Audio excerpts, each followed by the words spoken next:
কর্ণ, তুমি কিছু একটা ব্যবস্থা করো। ঘর ভাড়া নেবার সময় অনেক টাকার সেলামি দিয়েছিলাম, তখন উনি বলেছিলেন 3 বছর থাকতে দেবেন, আর এখন 1 বছর হতে না হতেই উনি আমাকে উঠে যেতে বলছেন। আমি জানি আরো একটা বড় খরিদ্দার পেয়ে গেছেন বলেই। সে যাই হোক কর্ণদা, আপনি ওকে উঠে যেতে বলুন।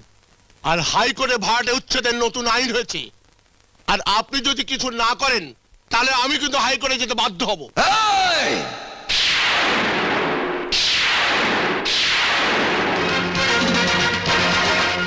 কর্ণের কাছে হাইকোর্ট, সুপ্রিম কোর্ট সবই এটা হচ্ছে কর্ণের কোর্ট, নিজের আদালত।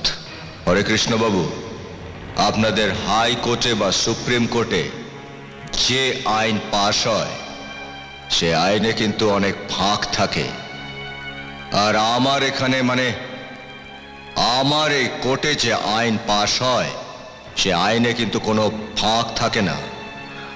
আর আমার কোর্টের আইন কিন্তু খুব ধারালো হয়। কর্ণ, মাস্টারমশাই, আপনাকে আর কিছু বলতে হবে না। আপনি হচ্ছেন মানুষ তৈরি করার কারিগর।